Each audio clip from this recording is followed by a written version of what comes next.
Hey guys, I'm Nisha Homi. Today I'm sharing a protein and fiber rich healthy thali.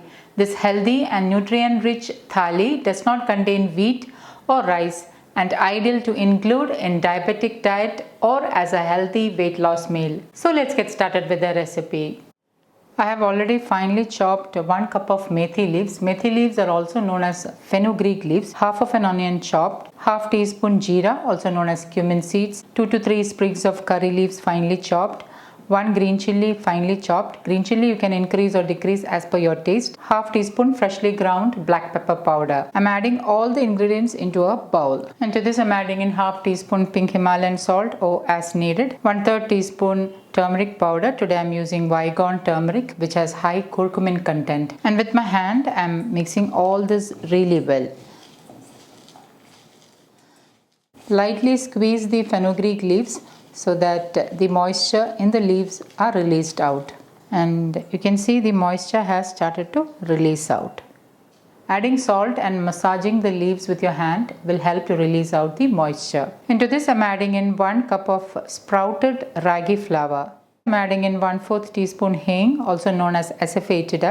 I have already shared how to make asafoetida powder at home. Please do check it out. Asafoetida and jeera will help with digestion. Now with my hand I'm mixing all this really well.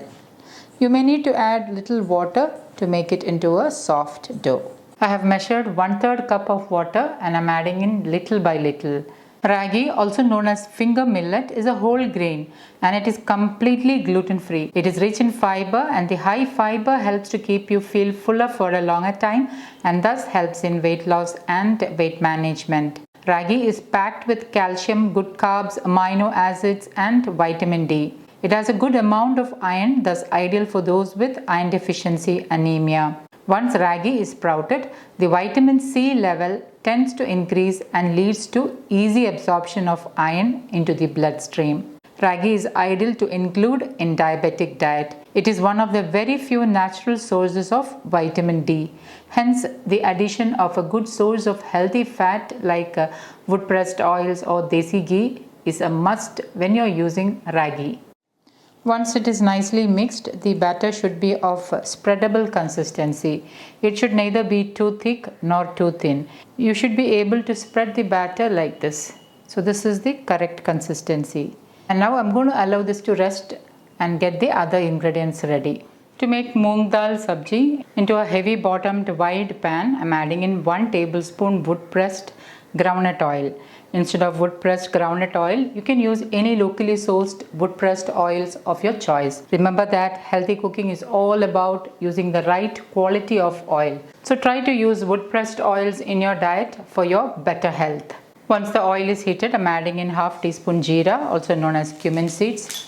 Once the jeera splutters, reduce the flame to the lowest and add in 4 to 5 garlic cloves chopped. Give it a good stir. Allow the garlic to get light golden brown in color, and once the garlic starts to get light golden brown in color, I'm adding in 1 onion finely chopped. Give it a good stir. Once the onion starts to turn light golden brown in color, I'm adding in the masalas. 1/3 teaspoon coriander powder, 1/3 teaspoon jeera powder, half teaspoon Kashmiri chilli powder, half teaspoon turmeric powder, and give it a good mix. Allow the masalas to get lightly roasted for about a minute so that the raw flavors are diminished. Add in 1 tomato finely chopped. Add in a splash of water. Give it a good mix. Pink Himalayan salt as needed. Cover and allow the tomatoes to get lightly cooked. A couple of minutes later, open the lid. Give it a good stir. The tomatoes are cooked and has softened. Into this I'm adding in half cup of water. I'm adding in 1/3 cup of cooked moong dal.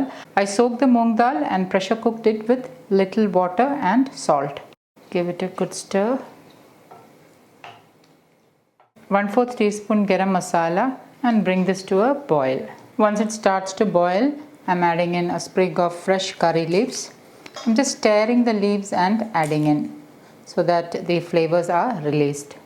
Give it a good stir. And once nicely boiled, turn off the flame and my quick and easy moong dal curry is ready.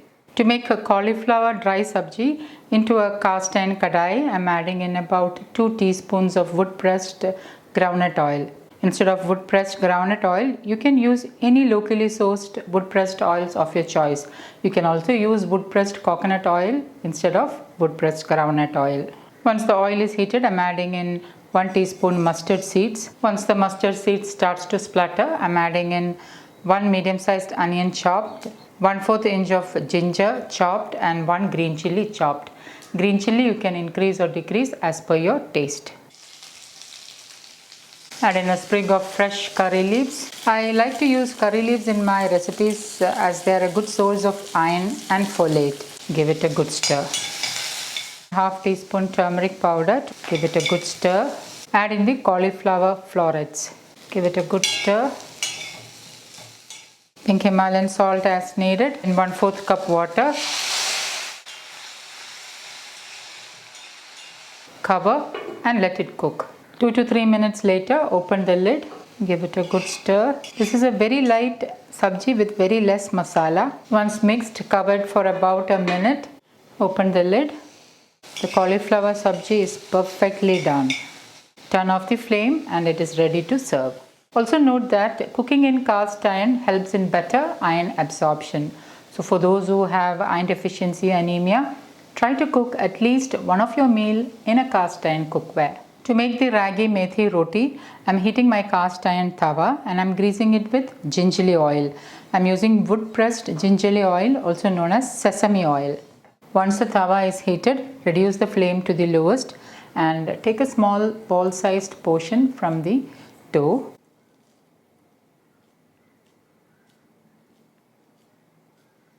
And place it onto the tawa. Wet your fingers and lightly spread out the roti.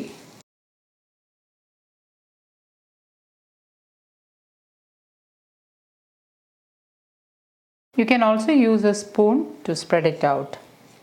Just make sure that the spoon is wet so that it is easy to spread out.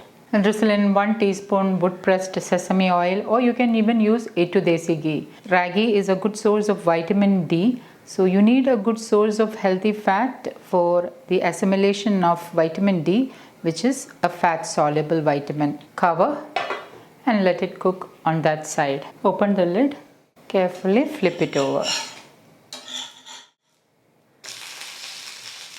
And let it cook on that side as well. Flip it over and serve to a plate. Moong dal curry, cauliflower sabji, homemade vegan curd.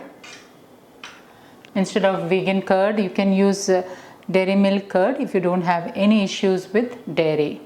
And lastly, salad. Sliced carrots and a few shallots. Shallots are a good source of antioxidants and it is also a prebiotic. And my super healthy veg thali is ready to serve. So guys, do try this and let me know how it turned out. Thank you for watching and until next time, take care. Bye bye.